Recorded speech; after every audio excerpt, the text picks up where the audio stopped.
അസ്സലാമു അലൈക്കും മക്കളെ, എല്ലാവർക്കും നമസ്കാരമുണ്ട്. ഞാൻ ഇതാ ബാഗെല്ലാം എടുത്ത് ഇവിടുന്ന് പോവുകയാണ് കേട്ടോ. മിന്നുവിൻ്റെ അടുത്ത് നിന്ന് കുറച്ച് ദിവസത്തേക്ക് ഒന്ന് നാട്ടിലേക്കൊക്കെ പോയി വരിക.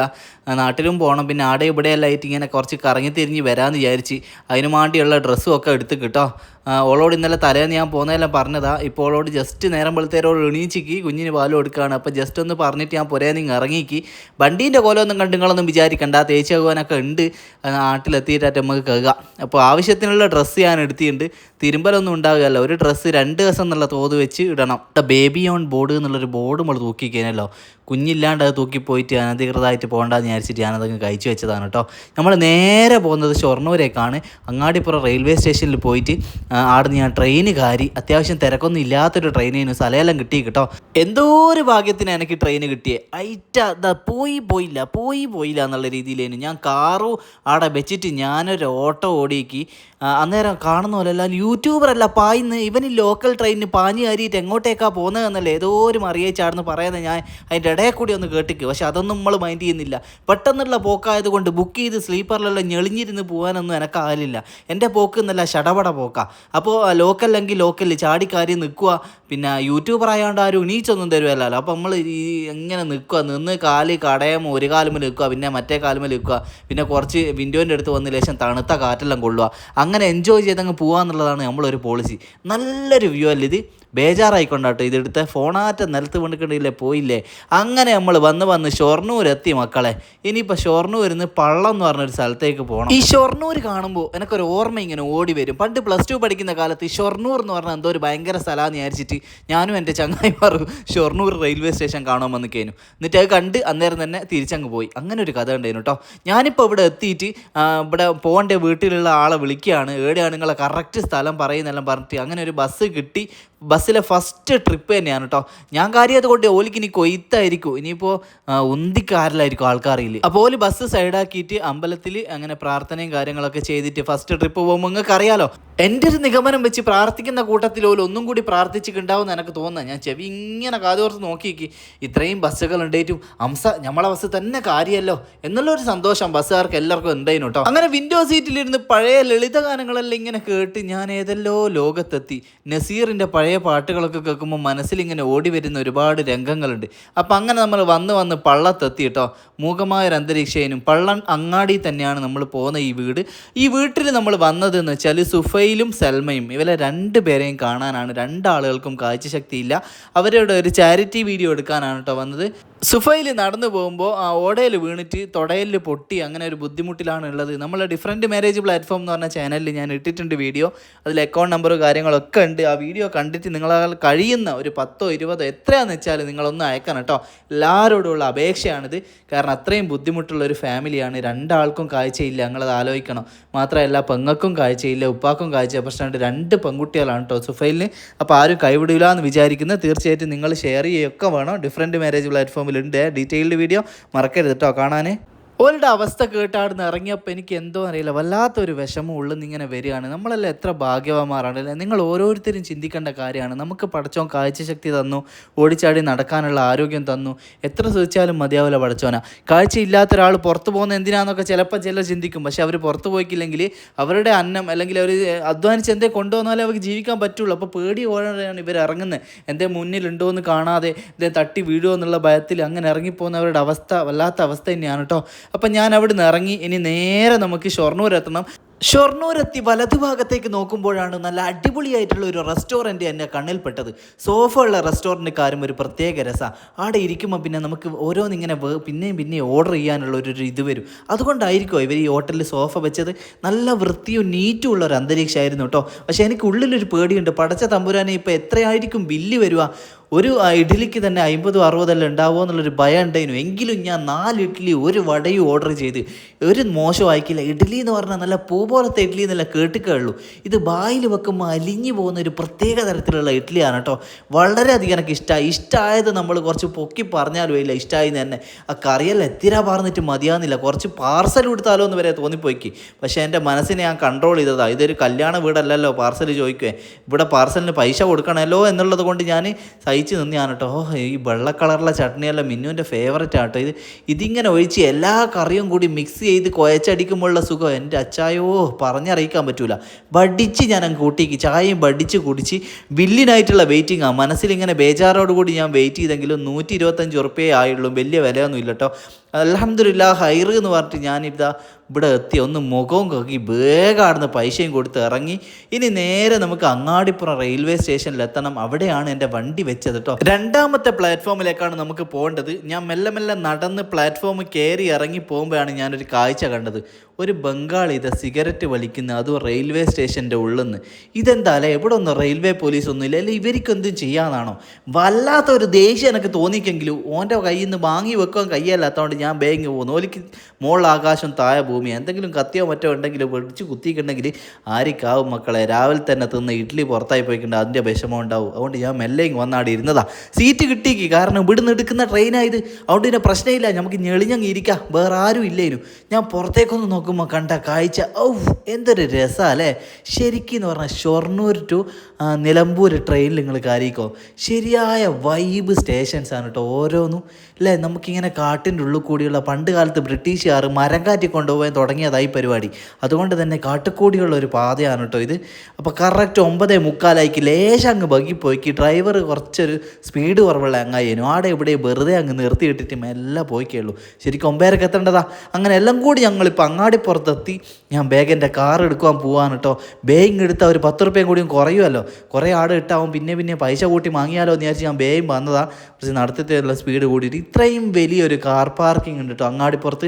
ഞാൻ ഇത്രയും കാലം വിചാരിച്ച് ഇത്ര വലിയ ഒരു സ്റ്റേഷനൊന്നും ഇവിടെയുള്ള ഞാൻ അറിയാലേനും മക്കളെ. മലപ്പുറത്തേക്ക് ട്രെയിനില്ല, തിരൂരാകെ ഒരു സ്റ്റേഷനുള്ളൂ എന്നൊക്കെയാണ് ഞാൻ വിചാരിച്ചത്. അങ്ങാടിപ്പുറം ഇങ്ങനെ ഒരു കിടിലൻ സ്റ്റേഷനുള്ളത് മാഷാ അല്ലാ ഇപ്പോൾ ഇവിടെ വന്നേരാ തിരിഞ്ഞേ. ഇനിയിപ്പോൾ നമ്മൾ നേരെ നാട്ടിലേക്ക് പോകുകയാണ്. മിന്നുവിനെ ഒന്ന് വിളിച്ച്, മളയെ ഞാനിവിടെ എത്തിക്ക്, ഞാൻ ഇനി നാട്ടിലേക്ക് പോയി വരിക എന്ന് പറഞ്ഞിട്ട് ഓളൊന്ന് വിളിച്ച് വെച്ച്. നാട്ടിൽ പോയിട്ട് ഒരു കല്യാണത്തിന് കൂടുവാനുണ്ട്. ഞാൻ വീഡിയോ ചെയ്തൊരു മോളെ കല്യാണമുണ്ട്, വീൽ ചെയറിലുള്ളൊരു മോള് വടകരയുള്ള. അപ്പോൾ ആ കല്യാണത്തിനൊന്ന് കൂടണം. അപ്പോൾ നാട്ടിലെത്തി ഡ്രസ്സും കാര്യങ്ങളൊക്കെ ആടെ വെച്ച് അങ്ങനെ പോകണം. ആദ്യം ഞാൻ പോയത് ഒരു ബാർബർ ഷോപ്പിലേക്കാണ്. താടി ഒന്ന് ലെവലാക്കാനുണ്ട്. അത് ഇടക്കിടയ്ക്ക് ഇങ്ങനെ ആടുന്നു ഇവിടുന്ന് ലേശ വെട്ടിയിക്കില്ലെങ്കിൽ എന്തോ പോലെയാ. നിങ്ങളല്ലേ പറയല് താടി എന്തോ പോലെ ഇങ്ങനെ പൊടിപ്പിച്ച് വെച്ചിട്ട് എന്ത് ഇത് ചാണകത്ത് പുല്ല് ഓടിച്ച പോലെ ലേശം അങ്ങ് വെട്ടുകൂട് പനയാന്ന് എല്ലാവരും ഇങ്ങനെ പറയലുണ്ട്. നമ്മളെ വീഡിയോ കൂടുതലും ജമീൽ ചെയ്യും, കദീഷ് ചെയ്യും, സക്കീൻ ചെയ്യും, പിന്നെ മറിയച്ചയും ബിയാത്തുച്ചയും, പിന്നെ ഏതെല്ലാം ഇച്ചമാറോ പേര് വിട്ടുപോയി, ഞാളെ പേര് പറയുന്നില്ല എന്ന് പറഞ്ഞിട്ട് കുറേ ആൾ പറഞ്ഞിരിക്കുന്നു. അങ്ങനെ ഈ ഒരു ഫ്ലോയിൽ വരുന്ന പേരങ്ങ് പറയുന്ന കേട്ടോ. ഒലല്ല ഇങ്ങനെ പറയുന്നതുകൊണ്ട് നല്ലോണം പറ്റ വെട്ടി കിട്ടോ താടി. ആടെ ഇവിടെയും വെള്ളമുടി ഇങ്ങനെ വരുന്നത് വല്ലാത്തൊരു സങ്കടപ്പാട് തന്നെയാണേ. ഞാൻ വേഗം ഒരു ഹോട്ടലിൽ പോയി ലേശം ചോറിങ് വാങ്ങി. ആ ചോറും തിന്ന് കല്യാണത്തിന് പോകണമെങ്കിലും അത് ആടെ കുറച്ച് കൂടി കഴിഞ്ഞിട്ടാണ് എത്തുള്ളൂ. അപ്പോൾ ഇതൊരു 1 മണിക്ക് ഞാൻ ലേശം ചോറും തിന്ന് നേരെ മുകളിലേക്ക് പോവുകയാണ്. അന്നേരമാണ് ഞാൻ ഈ അത്ഭുതകരമായ കാഴ്ച കണ്ടത്. നമ്മളെ റോഡിത മക്കളെ JCB കൊണ്ട് നിരത്തി നല്ല ഉഷാറാക്കി വെച്ചിക്ക്. അൽഹംദുലില്ലാ ഹൈറ് ഇവിടെ പാസ്സായിക്കുണ്ട് കേട്ടോ. ഇവിടെ ഇനിയിപ്പോൾ അടുത്ത് തന്നെ കോൺക്രീറ്റൊക്കെ ഇട്ട് നമ്മളെ വരെ വണ്ടി വെക്കുവാനുള്ള ഒരു ഇതിലാവും. വല്ലാത്തൊരു സന്തോഷമല്ലേ. കാരണം എത്ര കാലമായി നരയിക്കുന്നു. മിന്നുവിനെയും കൊണ്ട് ഞാൻ ഇതിലൂടെ പോകുന്ന നിങ്ങളെ കാണയില്ലേ, കുണ്ടിക്കാല് വീണു എന്നുള്ള പേടിയോടെ കൂടി പോന്നീന് മക്കളെ. ശരിക്കും പറയാ ചെയ്ത് പാസ്സായത് വളരെയധികം സന്തോഷമുണ്ട്. അപ്പോൾ JCB കൊണ്ട് നമ്മളെല്ലാവരും കൂടി പിരിപ്പിച്ചിട്ട് പൈസ ഇട്ടിട്ട് ഒന്ന് നിരത്തി ഒന്ന് സെറ്റാക്കിയതാണ്. ഇനിയിപ്പോൾ 2 ദിവസം കഴിഞ്ഞിട്ട് ചില്ലി ഇടും, അതിനുശേഷം അതിൻ്റെ മോളം കോൺക്രീറ്റ് ചെയ്യും. നമ്മൾ പുര കാണുമ്പം വല്ലാത്തൊരു സങ്കടം. കാരണം കഴിഞ്ഞ ബെരുത്തിന് ഞാനിവിടെയുള്ള പുല്ലും എല്ലാം റെഡിയാക്കി സെറ്റാക്കി പോയതാണ്. ബെരുത്തിന് പിന്നെയും ഈ ഇവിടെയെല്ലാം ആൾക്കാരിങ്ങനെ അങ്ങോട്ടും ഇങ്ങോട്ടെല്ലാം വരുമ്പോൾ ഇങ്ങോട്ടേക്ക് നോക്കും, അതെന്തെന്നാ ആ വെച്ച് കെട്ടിയ പോലത്തെ ഒരു ഇത് എന്നെല്ലാം ചോദിക്കുന്നുണ്ടാവുമായിരിക്കൂലേ. കാരണം ഇവിടുത്തെ മുമ്പ് കോലായും ഇങ്ങനെ ഒരു താറപ്പായും ഉണ്ട് ഇങ്ങനെ കെട്ടി. ആദ്യം ഞാൻ ഈ താറപ്പായി വലിച്ച് ഒഴിവാക്കുന്ന, ഷീറ്റ് ഇടുവാനായിക്കില്ല മാണ്ട, എന്നാലും ഈ താറപ്പായി മാണ്ട. അത് കാണുമ്പോൾ എന്തോ ആകുക പുരക്ക്. നല്ലൊരു പെയിൻറ്റും അടിക്കണം. മിന്നു വരുന്നതിന് വിട്ട് പുരേൻ്റെ ഗെറ്റപ്പ് അങ്ങ് മൊത്തത്തിൽ മാറ്റണം എന്നുണ്ട്. അപ്പോൾ പൈസ ഏടുന്നാന്നൊന്നും അറിയല്ലേ, പക്ഷെ എങ്ങനെയെങ്കിലും എല്ലാം ചെയ്യണമെന്ന് വളരെയധികം ആഗ്രഹമുണ്ട്. പെയിൻ്റെല്ലാം അടിച്ചെല്ലാം അങ്ങ് സെറ്റാക്കണം. അപ്പോൾ ഞാൻ കുറച്ചവിടെ കിടന്ന് ഞാൻ വേഗം ഇറങ്ങി. 2:45 കൂടി. ഇനിയിപ്പോൾ വടകര വേഗം എത്തണം. വടകര ആടുന്ന് കല്യാണം നിക്കാഹ് ഉണ്ട് പള്ളിയിൽ നിന്ന് അസറിന് ശേഷമാണ്. അപ്പം നിക്കാഹ് കഴിഞ്ഞ് ഞാനിങ്ങ് വേഗം ഇറങ്ങി കിട്ടോ. കല്യാണ വീട്ടിൽ നിന്ന് വീഡിയോ കാര്യങ്ങളൊന്നും എടുത്തില്ല. അവർക്ക് അങ്ങനെ വീഡിയോ എടുക്കുന്നൊന്നും ഇഷ്ടമില്ല എന്ന് പറഞ്ഞിരുന്നു. അപ്പം ഞാൻ ജസ്റ്റ് കല്യാണത്തിന് കൂടിയിട്ട് ഇങ്ങ് പോകുന്നതാണ്. എന്തായാലും ബടേര പോയല്ലേ, അന്നേരമാണ് ഞാൻ അറിഞ്ഞത് ഓർക്കാട്ടേരി ഒരു ചന്ത നടക്കുന്നുണ്ട് എന്ന്. നമ്മൾ ബടേര പണ്ട് കൂടുന്ന സമയത്ത് എപ്പോഴും പോകുന്നതിന് ഓർക്കാട്ടേരി ചന്തയിൽ. ഓർക്കാട്ടേരി കന്നുകാലി ചന്ത എന്ന് പറഞ്ഞാൽ അതൊരു ഒന്നൊന്നര ചന്തയാണ് മക്കളെ. പണ്ട് മുതലേ ആടെ പോയിട്ട് നിരങ്ങുന്നതാണ് ഇങ്ങനെ. യൂട്യൂബ് തുടങ്ങിയതിന് ശേഷം ആദ്യമായിട്ടാണ് കേട്ടോ ഞാൻ ഈ ചന്തക്ക് പോകുന്നത്. 2 കൊല്ലമായി ഇപ്പം ബൈക്ക് പോലില്ല.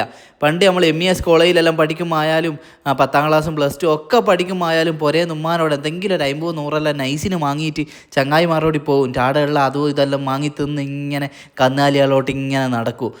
ഇതൊരു ഭയങ്കരമായ ഒരു ചന്തയാണ്. അതായത് വടകര ഏരിയയിൽ വെച്ചിട്ട് ഏറ്റവും കൂടുതൽ അടിപൊളി ചന്ത എന്ന് പറഞ്ഞാൽ അത് ഓർക്കാട്ടേരി ചന്തയാണ്. ഈ ഓർക്കാട്ടേരി ഭയങ്കര വരുമാനം ഉണ്ടാക്കുന്ന ഒരു ഭയങ്കര എല്ലാ മതസ്ഥരും ഒന്നിക്കുന്ന ഒരു ഭയങ്കര ചന്തയാണ്.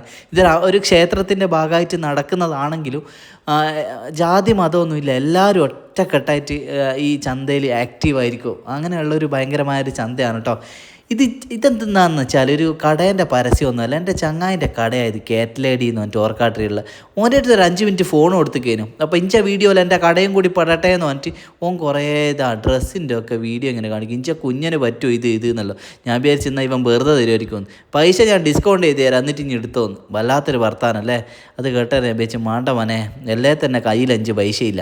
ഇനിയിപ്പോൾ ഇഞ്ച കടയിൽ നിന്ന് എന്തേ വാങ്ങിയിട്ട് എനിക്ക് ലാഭം ഉണ്ടാക്കി തരും, എൻ്റെ അടുത്ത് പൈസയില്ല. ഇനി തലക്കാലം അവിടെ നിൽക്ക്, തലക്കാലം ഇപ്പോൾ ഓന് ഡ്രസ്സെല്ലാം ഉണ്ട് എന്ന് പറഞ്ഞിട്ട് അങ്ങനെ ഇറങ്ങി പൈസ ചിലവാക്കണ്ടെന്ന് വിചാരിച്ചാലാണ്. 100 റുപ്യേൻ്റെ ഈ ഒരു ബാഗ് ഉണ്ട്. മിന്നുവിന് ഇങ്ങനത്തെ ഒരു ബാഗ് വേണമെന്ന് ഇങ്ങനെ പറഞ്ഞിക്കല്ലോ. അപ്പോൾ രക്ഷയില്ല, അവനോട് ബാർഗെയിൻ ചെയ്ത് 80 റുപ്യക്ക് ഞാനത് ഉറപ്പിച്ച്. അപ്പോൾ അവനെല്ലാം കൂടി 80 തന്ന് കിട്ടോ. നല്ല രസമുള്ളൊരു ബാഗ്. കണ്ണ് കണ്ട എല്ലാം വാങ്ങണം എന്നല്ല മനസ്സിലുണ്ട്. പക്ഷെ പൈസ ചിലവാക്കാൻ കയ്യല്ലാത്ത കൊണ്ട് ഞാനിങ്ങനെ പൈസ മുറുകെ പിടിച്ച് നടക്കുകയാണ്. ഇവിടെ എന്ന് പറഞ്ഞാൽ ഇതൊരു വേറെ തന്നെ ഒരു ലോക. തെക്കി തിടക്കിയിട്ട് യൂട്യൂബറല്ല പോകുന്നത്. മളയെ നോക്ക് മളെ, ഹംസാദ പോകുന്നത് ഓൻ വീഡിയോനെക്കാട്ട് നേരിട്ടല്ലേ രസമെന്നല്ല ഇങ്ങനെ ബേക്കെന്ന് ഓരോരുത്തർ പറയുന്നത് കേൾക്കുമ്പോൾ ഞാനിങ്ങനെ പുളകിതനായിക്കൊണ്ട് പോവുക. അതാ യൂട്യൂബർ പോകുന്നത്. നോക്ക് മളെ, നോക്ക് സൽമാ എന്നെല്ലാം മറ്റു ഓരോരുത്തർ അങ്ങനെ വിളിച്ചെല്ലാം കാണിക്കുന്നുണ്ട്. പടച്ചോനെ, ഇതൊരു മായാലോകമാണ് കേട്ടോ. ഇത് വായി നോക്കണം എന്നല്ല ഉണ്ടെങ്കിലും ഞാൻ എൻ്റെ യൂട്യൂബ് എന്നുള്ളൊരു പേരെനക്ക് കിട്ടിയത് കൊണ്ട് ഒന്നുമില്ല. ഞാൻ അവിടെ പോവുക, തിരിച്ച് വരിക, ആ ഒരു ചിന്തയിൽ ഇങ്ങനെ അവിടുന്ന് വീഡിയോ എടുത്ത് ഇങ്ങനെ കറങ്ങുമ്പോൾ കുറേ ആൾക്കാരുണ്ട് ഇതേത് കേങ്ങ ഇത്, ഇവനെന്തെന്നാ ഈ കളിക്കുന്നത്, വീഡിയോ എടുത്ത് ഇങ്ങനെ തിരിഞ്ഞ് കളിക്കുന്നതെന്നെല്ലാം കുറേ ആൾക്കാർ പറയുന്നുണ്ട്. പക്ഷെ ഞാനതൊന്നും മൈൻഡ് ചെയ്യാണ്ട് വീണ്ടും അവിടുന്ന് കറങ്ങിക്കൊണ്ടിരുന്നു. ഈ ഒരു മരണക്കിണറിൽ ഞാൻ ഒരുപാട് കാലമായി കാരിയിട്ട്. ഇന്ന് കാരിയപ്പോൾ ശരിക്കും കാലും കയ്യും വിറക്കുക. ഞാനൊന്ന് താഴോട്ട് നോക്കി നോക്കുമ്പോൾ ഇതിൻ്റെ സ്ക്രൂ എല്ലാം ഇളകും പോലെയല്ല ഒരു ഫീല്. എന്താ ഈ കുട്ടികളെല്ലാം കിടിലായി കേട്ടോ. ഇതിൻ്റെ അനൗൺസ്മെൻറ്റിലേരിയ കാക്ക പറഞ്ഞിക്ക് ഇതാ ഒരു ഇന്തോനേഷ്യൻ വുമൺ, പേടി തീരെ ഇല്ലാത്ത ഒരു ഇന്തോനേഷ്യൻ പെൺകുട്ടിയും 4 വണ്ടി ഓടിക്കുന്ന ഐറ്റുകളും കൂടി നടത്തുന്ന ഒരു പ്രത്യേക തരത്തിലുള്ള മരണക്കിണർ യജ്ഞമാണ് നിങ്ങളിവിടെ കണ്ടുകൊണ്ടിരിക്കുന്നത്. സ്ത്രീകളെക്കുറിച്ച് 2 വാക്കല്ല അയാൾ പറഞ്ഞിക്ക്. സ്ത്രീകൾ അബലകളല്ല, ചപലകളല്ല, ഒന്നുമല്ല. കാറിൻ്റെ മുകളിൽ ഒരു ഇന്തോനേഷ്യൻ വുമൺ എന്നല്ല പറഞ്ഞിട്ട് ഒരു പെൺകുട്ടി ഉണ്ടായിരുന്നു കേട്ടോ. എല്ലാവരും പൊള്ളിച്ചടുക്കി. ഒരു ബുള്ളറ്റുള്ള ഒരു ചങ്ങായി ഉണ്ടായിരുന്നു. എൻ്റെ പടച്ചോനെ, ഓനെമാതിരി കളിയല്ല കളിക്കുന്നത്. കാലും കയ്യും അതിൻ്റെ ബുള്ളറ്റിൻ്റെ മുകളിലിട്ടിട്ട്, നല്ല വെയിറ്റുള്ള വണ്ടിയല്ല അത്, ഹാൻഡിൽ ചെയ്യേണ്ടവൻ്റെ ഇത് തന്നെയാണ് അവൻ്റെ. ഇതിൻ്റെ മുകളിൽ കയറിയിട്ട് താഴോട്ടേക്ക് നോക്കുമ്പോൾ ഈ ഒരു സീനറി ഉണ്ടല്ലോ, ഒരു രക്ഷയില്ല കേട്ടോ. ശരിയായ വൈബേനു. ഞാൻ വടകര പോയത് മുതലായ അങ്ങ് പോയിക്ക് ഈ ഓർക്കാട്ടൊരു ചന്തക്ക് പോയരട്ടോ. അപ്പോൾ നമ്മളെ നാട്ടിലുള്ള ചങ്ങായിമാരോടൊക്കെ വരുവാൻ പറഞ്ഞിരുന്നു, ആരും വന്നിക്കില്ല. പക്ഷെ അതിലുള്ള സങ്കടമൊന്നും എനിക്കില്ലേനു. ഒരുപാട് ആൾക്കാർ നമ്മളെ അടുത്ത് വന്ന് സംസാരിക്കുകയും 2-3 കുട്ടികൾ സെൽഫി എടുക്കുകയെല്ലാം ചെയ്തിക്കുക. അൽഹംദുലില്ലാ, വല്ലാത്തൊരു സന്തോഷം കേട്ടോ. ഇതെല്ലാം യൂട്യൂബ് കൊണ്ട് കിട്ടുന്നതാണ്. പണ്ട് നമ്മളിങ്ങനെ ചവറ് പോലെ നടന്നിട്ട് ഒരു മനുഷ്യനും തിരിഞ്ഞു നോക്കിക്കില്ല. എന്നെല്ലാം പറഞ്ഞ ആൾക്കാരേനു. പക്ഷേ ഇപ്പോൾ ഈ യൂട്യൂബ് കൊണ്ട് നമ്മളെല്ലാവരും തിരിച്ചറിയുന്നു, വരുന്നു. വല്ലാത്തൊരു സന്തോഷത്തിൽ ഞാൻ 12 മണി വരെ ഒക്കെ ആടെ നിന്നീനു കേട്ടോ. അതിനുശേഷം അവിടുന്ന് മെല്ലെ ഇറങ്ങി ഇനിയിപ്പം നേരെ എൻ്റെ വണ്ടി അവിടെ പാർക്ക് ചെയ്തെടുത്ത് പോയിട്ട് വണ്ടി എടുത്തിട്ട് ഞാൻ നേരെ നാട്ടിലേക്ക് തിരിച്ചു പോകണം. എന്തെല്ലോ പാവകളും മറ്റേതും എല്ലാം കാണുമ്പോൾ എല്ലാം കൂടെ ഭാര്യ കൂട്ടാൻ തോന്നുന്നുണ്ട്. മോനുള്ള എന്തെല്ലോ ടോയ്സ് എല്ലാം വാങ്ങുന്നുണ്ട്. പക്ഷെ ഒന്നും വാങ്ങിയില്ല. ക്ഷീണിച്ചങ്ങ് അവശനായിക്ക്. രാവിലെ ഇറങ്ങിയതല്ലേ ഷൊർണൂർ, ആടാ ഇവിടെ ആയിട്ട് ഇനി പുരക്ക് പോകണം. ആടുന്ന് 60 കിലോമീറ്റർ ഉണ്ട് നമ്മളെ പുരയിലേക്ക്. വടകരേന്ന് എന്നിട്ട് പുരക്ക് പോയി കിടന്നുറങ്ങാം. ബാക്കി നാളെ. ഓക്കെ.